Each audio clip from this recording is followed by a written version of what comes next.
అత్యుత్తమ ప్లేస్మెంట్స్ తో ఎంఎన్సీ కంపెనీలలో ఉద్యోగమే లక్ష్యమా? ఇంజనీరింగ్ చదవాలనే మీ పిల్లల కలని కేజీ రెడ్డి కాలేజ్ తో నిజం చేసుకోండి. అవుట్ ఆఫ్ ద వెళ్ళిపోయి మీకు హెల్ప్ చేసింది ఒకటి, ఫస్ట్ మిమ్మల్ని నమ్మింది, మీకు టికెట్ ఇచ్చేలా చేసింది మీ వెరీ క్లోజ్ ఫ్రెండ్. ఆ బాండ్ అనేది ఉంది రేవంత్ రెడ్డి దగ్గర. ఆ తర్వాత కోమటిరెడ్డి రాజగోపాల్ రెడ్డి. ఇప్పుడు ఈ ఇద్దరే ఒకరి మీద ఒకరు మాట్లాడుకుంటున్నారు. కోమటిరెడ్డి రాజగోపాల్ రెడ్డి ఎందుకని అంత తీవ్ర స్థాయిలో మాట్లాడుతున్నారు? నేను మంత్రివర్గంలో కాదు, మంత్రిని అవుతా. బేసిక్గా పాలిటిక్స్ లేదంటే is a very good human being. అప్పుడప్పుడు ట్రిగర్ అవుతుండొచ్చు, అప్పుడప్పుడు కొన్ని సందర్భాలు ఎవరన్నా పక్కన ఉన్న వాళ్ళు అని చెప్పొచ్చు, కానీ కొంచెం ఆలోచించి ఇటువంటి సెన్సిటివ్ ఇష్యూస్ ఇవన్నీ నేను కూడా ఆన్సర్ ఇవ్వాల్సిన పరిస్థితి లేదు. ఎందుకంటే నేను ఓన్లీ సజెషన్ ఏమనుకుంటా అంటే నేను రాజగోపాల్ అన్న శ్రేయోభిలాషిని కాబట్టి అధిష్టానానికి ఒక నాయకుడు రాజగోపాల్ రెడ్డి లాంటి గారి నాయకుడికి ఏదో చేయాలనుకుంటారు. కాకపోతే మనము ఎప్పుడైనా మాట్లాడినప్పుడు అదేమవుతుందంటే పక్క పార్టీలలో మీడియా దాన్ని వక్రీకరించో లేకపోతే దాన్ని యూజ్ చేసి దాన్ని తప్పుడు ప్రచారం పంపినప్పుడు ఇంకా ఎక్కువ డ్యామేజ్ అవుతుంది పార్టీకి. సో వీలైనంత మటుకు క్లోజ్ డోర్లో చర్చలు చేసుకునే అవకాశాలు ఏదైనా ఎత్తుకుంటే బెటర్. ఎందుకంటే ఆయన is the most potential leader, there is no doubt. But ఈ ప్రొవోకింగ్ స్టేట్మెంట్స్ తోటి ఏమవుతుందంటే డ్యామేజ్ అవుతుంది. నా బాధ అంతా అదే. ఏదన్నా చర్చ చేసుకుంటే మంచిదే కదా, అధిష్టానం ఏదో మంచి నిర్ణయం తీసుకుంటుంది కదా, లీడర్లు అవసరం కదా పార్టీకి.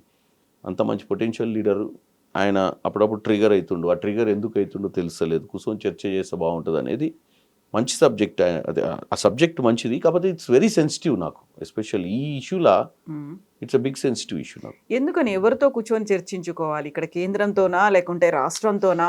ఆయన ముఖ్యమంత్రి గారితో మాట్లాడుకోవచ్చు, ఓపెన్ స్టేట్మెంట్స్ ఇవ్వకుండా. ముఖ్యమంత్రి గారు కూడా కంఫర్ట్ ఉండాలి కదా క్యాబినెట్ నడపాలంటే. End of the day is a chief minister. To run A cabinet it should be healthy cabinet.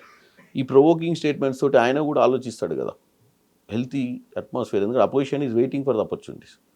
కుట్రలు కుతంత్రాలు బీజేపీ ట్రై చేస్తుంది ఒక సైడ్ నుంచి. ఇవన్నీ కూడా తెలుసు కదా రాజగోపాల్ రెడ్డి గారికి. అసలు నేను అసలైనటువంటి కాంగ్రెస్ వాదిని, నువ్వు బయట నుంచి వచ్చినావు, నువ్వు మధ్యలోకి వచ్చినావు, నువ్వు ఇలాంటివన్నీ కూడా అంత నాకు తెలిసి అవన్నీ ఆయన అనలేదు. నిన్ననైతే అది AI video. Okay, that is non sense. ఆయన ఎప్పుడు ఆ లాంగ్వేజ్ లో మాట్లాడలేదు. ఆయన ఏమన్నా కాకపోతే నేనే అసలైనటువంటి కాంగ్రెస్ వాడిని రెగ్యులర్ గా I'm a leader, tomorrow I may get an opportunity అని అంటుండు. కానీ నిన్న that is a video, that voice doesn't belongs to him. I also listen. Okay, non sense అది. బట్ అదే అంటున్నా, మనకి ఏదైనా డిఫరెన్స్ ఉన్నప్పుడు మిగతా వాళ్ళు దాన్ని ఎట్లా వాడుకుంటారో చూడాల్సిన అవసరం ఉంటుంది అంటున్నా. మనం కొద్దిగా ఏదో బాధ ఉంటే కూడా ఎక్స్ప్రెస్ చేస్తే మిగతా వాళ్ళు దాన్ని డబుల్ టైం ఎక్స్పోజ్ చేస్తారు. But it's a sensitive matter. నాకైతే చాలా నాకు ఎస్పెషల్లీ ఇద్దరు అన్నలు, ఒక పెద్దన్న అసలు ముఖ్య అన్న, ఈ స్థాయికి రానికి ఏదైతే 75% స్టేక్ హోల్డర్ రేవంత్ రెడ్డి గారు, ఓ 10-15-20% స్టేక్ హోల్డర్ నాకు టికెట్ వచ్చినాక నా ఎమ్మడి నిలబడి గెలిపించారు రాజగోపాల్ రెడ్డి. మిగతా మా ఎమ్మెల్యేస్ కూడా ఇంట్లో నేను ఈరోజు ఈ స్థాయికి రావడానికి మిగతా మల్రెడ్డి రంగారెడ్డి గారు కానీ, శామ్యుల్ కానీ, వీరేశం గారు కానీ, అనిల్ గారు కానీ, బీర్లాయలైనా వీళ్ళు ఒక స్టేక్. వీళ్ళందరూ నాకు ఈ స్థాయికి రావడానికి మెయిన్. బట్ నాకేందంటే 1-2-3 లేయర్స్లో ఉన్నారు వీళ్ళు. నాకేమనిపిస్తుంది, మా వాళ్ళంతా హ్యాపీగా ఉండాలనుకుంటా. ఈరోజు నేను శామ్యుల్ గారి గురించి కూడా ఏదన్నా అంటే నేను మంచిగా ఉండాలి, చాలా రోజులు చేయాలి, మనకు 70,000 మెజార్టీ నాకు, ఆయనకి 50,000 మెజార్టీ ఇచ్చినాం, మంచి కార్యకర్తలను ప్రేమించి కార్యకర్తలతో మంచిగా ఉండి మనకి ఏం అవసరము జీవితంలో కార్యకర్తలతో సత్సంబంధాలు ఏర్పాటు చేయాలని చెప్తుంటారు నేను. రాజగోపాల్ అన్న కూడా అధిష్టానం అందరూ పరిచయం ఆయనకు. ఢిల్లీలో రాహుల్ గాంధీ తెలుసు, సోనియా గాంధీ తెలుసు, అందరు గుర్తుపడతారు ఆయన. చర్చలు చేసుకోవాలి, కొద్దిగా లేట్ అవుతుంది. కుటుంబంలో 1-2 ఉన్నారు కాబట్టి పెద్ద మనిషి ఆయన, ఇంతకుముందు ఆల్రెడీ మినిస్టర్గా ఉన్నాడు వెంకటరెడ్డి గారు. ఆపర్చునిటీస్ ఏందో తెలియదు మనకు. We have to wait. ఈరోజు నేను ఎంపీ అయినా, మధ్యాహ్నం పార్టీలకు వెళ్ళి సస్పెండ్ అయినా, నేను 2009లోనే టికెట్ అడిగిన Bhuvanagiri parliament.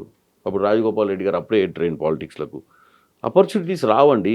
We aim, sometimes it comes at the doorstep, sometimes it never comes even if you try for lifelong. ఈరోజు యూత్ కూడా అర్థం కావాలి. వచ్చినాము, మేము 10 ఏళ్ళు పనిచేసినాము, మాకెందుకు అవకాశాలు వస్తాయి? రావు. అదృష్టం ఇల్లు దట్టాల్సిందే. నీ హార్డ్ వర్క్ ఉన్నప్పుడు. అదృష్టం అంటే మళ్ళీ నువ్వు ఇంటికాడ వండుకొని బయటికే పోకుండా ఇంటికి వచ్చి తలుపు కొడతారు, ఎప్పుడు రాదు అది ఇంటికి. మనం రోడ్డు మీద తిరుగుతుంటే అది అదృష్టం అనేది ఇట్లా పోతుంటే మనకు తాకుతుంది. మనం ముందుకు పోతుంటే, మనం చెట్టు కింద కూర్చుంటే అది అట్లనే పోతుంటుంది మన ముందు నుంచి, మన దగ్గరకు రాదు అది. మనం ప్రయత్నం చేయకపోతే మనం నడుస్తుంటే అది వచ్చి ఎదురు తాకుతుంది. మనకి ఇంత ఎక్కువ తాకితే మనం ఎక్కువ బాగుపడతాం. కానీ అది ఆ రోడ్డు మీదే పోద్ది, ఇళ్ళకి రాదు, చెట్టు కిందికి రాదు. అది అదృష్టం. ఆ రోడ్డు మీద వేయటానికే వస్తుంది అదృష్టం. ఎగ్జాక్ట్లీ. ఇప్పుడు కోమటిరెడ్డి బ్రదర్స్ ఇద్దరు వార్తల్లో ఎందుకని నిలుస్తున్నారు? వాళ్ళిద్దరూ మీకు చాలా కావాల్సిన వాళ్ళే. వార్తలలో నిలవడానికి కారణం ఏంటంటే ఫోకస్ ఆఫ్ సబ్జెక్ట్ కూడా వాళ్ళ మీదే పెట్టిర్రు. ఎందుకంటే వాళ్ళు పొటెన్షియల్ లీడర్స్ ఉండే. సో వాళ్ళని ఎప్పుడన్నా ఇట్లనే ప్రొవోక్ చేస్తే రేవంత్ రెడ్డి అనే వ్యక్తి కొత్తగా కాంగ్రెస్లోకి వచ్చిండు, ముఖ్యమంత్రి అయ్యిండు, మీరు అంతకంటే పెద్ద లీడర్లు అని చెప్పి ఎవరో ప్రొవోక్ చేయడం, అసలు మీ స్థాయి ఏంది వాళ్ళ స్థాయి ఏందని ఇట్లాంటి మాటలు కూడా అని చెప్పి ప్రొవోక్ చేసినప్పుడు ఎప్పుడైనా బ్లాస్ట్ అవుతుంటారు. కాకపోతే వెంకన్న ఏం లేదు, వెంకన్న సాఫ్ట్. ఇప్పుడు బట్ ఈ ఇద్దరు మాట్లాడుతోంది అంతా సీఎం రేవంత్ రెడ్డి మీదే, లేకుంటే ఇంటర్నల్ గా ఏదో కోమటిరెడ్డి జరిగింది. వెంకరెడ్డి గారు ఏం మాట్లాడతలేదు. సో ఆ ఇష్యూ వచ్చిన తర్వాత కావాలనే నా పేరు బయటకు తీసుకొచ్చేలా చేసింది. ఆ ఇష్యూ ఆల్రెడీ దానికి అసలు ఇష్యూ ఆ పర్టికులర్ ఇష్యూలో అయిందంటే నేను కూడా చెప్పిన, ఎందుకంటే మీడియా కూడా దీన్ని అంటే మనం చాలా సెన్సిటివ్ ఇష్యూ అది. చాలా కష్టపడి చదువుకున్నటువంటి ఓ స్థాయికి వచ్చినటువంటి మహిళా అధికారులు కూడా ఉన్నారు. పొలిటికల్గా టార్గెట్ చేయండి, చామల కిరణ్ రెడ్డిని చేయండి, ఫరక్ పడదు. మేము థిక్ స్కిన్ ఉంటాం, మా కుటుంబాలు కూడా ఏం పట్టించుకోవు ఎక్కువ. ఎందుకంటే ఈ రోజు రాజకీయాలు చేసినప్పుడు ఈయన ప్రత్యర్థులు ఉంటారు కాబట్టి కొడతారు. నిజమైతే ఎవరు ఒప్పుకోరు, కానీ ఊహాగానాలు వస్తుంటాయని ఒళ్ళు దగ్గర పెట్టుకొని పనిచేయాలి రాజకీయ నాయకులు. ఫస్ట్ ఊహాగానాలు వస్తే తప్పు లేదు, నిజంగానే తప్పు చేస్తే మాత్రం డెఫినెట్గా we have to pay the price. ఊహాగానాలు వచ్చినప్పుడు మాకు ఫరక్ పడదు, ఎందుకంటే మా ఫ్యామిలీస్ థిక్ స్కిన్ అయి ఉంటాయి. ఆల్రెడీ 10-15 ఏళ్ళు చూసి ఉంటారు, వాడు తిడుతుంటాడు వీడు తిడుతుంటాడు. కానీ ఆ మహిళా అధికారులు వాళ్ళ ఫ్యామిలీస్ చాలా సెన్సిటివ్ ఉంటాయి, ఎందుకంటే వాళ్ళు చదువుకొని వచ్చిన వాళ్ళు, వాళ్ళకి ఏం తెలియదు. సో అధికారులు అన్నాక ఏమవుతుంది, ఇప్పుడు ఒక మహిళా అధికారి ఉందంటే ఒక ఎంపీగా నేను పోయినప్పుడు డెఫినెట్గా నాకు టైం ఇచ్చి లోపల కూర్చోబెట్టుకొని మాట్లాడతారు. రోడ్డు మీద పెట్టి మాట్లాడరు, నన్ను 10 మంది ముందు మాట్లాడరు. సో బయట ఉన్నోడు ఏదన్నా గాసిప్ చేసిండు అనుకోండి, కిరణ్ కుమార్ రెడ్డి వచ్చిండు మనం అందరం ఉన్నా లోపల తీసుకొని మాట్లాడుతుందని, వాట్ ఈస్ దట్? ఇట్లాంటి సెన్సిటివ్ ఇష్యూస్ని బయట ఉన్నోడు ఎవడో గాసిప్ క్రియేట్ చేసి దాని మీద చర్చ చేస్తే దాన్ని ఎంటర్టైన్ చేయడానికి మనం తయారు చేసుకుంటే ఆ మహిళా అధికారికి పిల్లలు ఉంటారు, ఫ్యామిలీ ఉంటుంది, కుటుంబం ఉంటుంది. ఎంత సెన్సిటివ్ అండి, వాళ్ళంతా కష్టపడి సివిల్స్ క్రాక్ చేసి ఆ స్థాయి అధికారులు అవుతుంటే ఇంకా వాళ్ళు పనిచేయడం ఇంకా రాను ఏమైపోతుందంటే ఇంత చిల్లర వ్యవహారం చేస్తే ఎవరైనా ఇంకా అధికారులకు పనిచేయాలని ఇంట్రెస్ట్. కానీ అందుకే కదా ఐఏఎస్ ఆఫీసర్స్ అందరూ ఏకమైపోయారు. This has to happen with somebody, it can happen to them also tomorrow. True. So అది సెన్సిటివ్ ఇష్యూ, దీంట్లో రాజకీయాలు పక్కన పెట్టాలి. రాజకీయ నాయకులకు ఎంతో డిఫరెన్స్ ఆఫ్ ఒపీనియన్స్ ఉంటాయి, ఏదైనా ఉంటాయి, కానీ but it's a very unfortunate thing happened in this state. ఆ particular episode is a very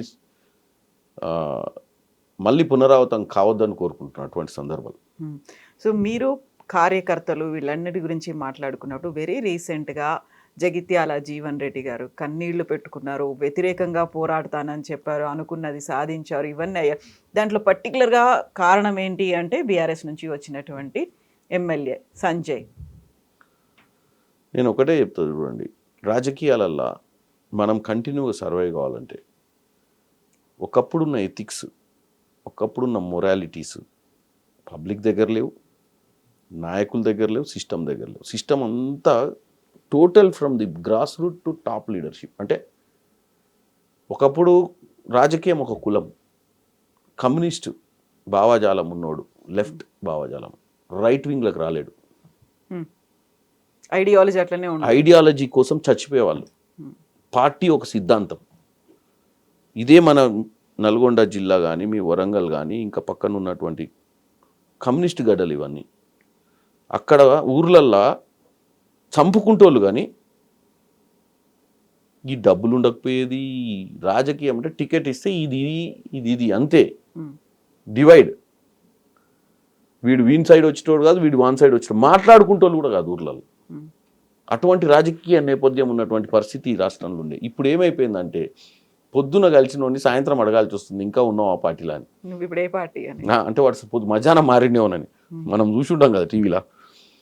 అటువంటి పరిస్థితుల్లో మరి పైనుంచి కింది దాకా కూడా అదే వ్యవస్థ నడిస్తేనే పైన పార్టీ నిలబడుతుంది. ఈరోజు సర్వైవల్ కోసము ఇదే కేసీఆర్ ఇదే వీళ్ళు మాట్లాడుతారు. అసలు ఈ వలస రాజకీయాలని ఎంటర్టైన్ చేసిందే పోస్ట్ 2000 ఎలక్షన్స్.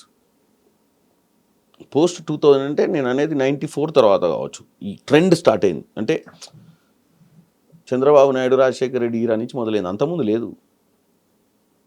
మొత్తం పార్టీ మారే రాజకీయాలు లేవు. రాత్రి గెలిచిన ఎమ్మెల్యేలు పోయి వేరే దగ్గర జాయిన్ అయ్యేది లాస్ట్ 20-30 ఇయర్స్ నుంచి మొదలైంది. అది ఇప్పుడు పీక్ వచ్చింది. సర్వైవల్ ఆఫ్ ద ఫిటెస్ట్ అంటారు దీన్ని. Struggle for existence, survival of the fittest. ఇవన్నీ కూడా ఏంటంటే నీ పార్టీ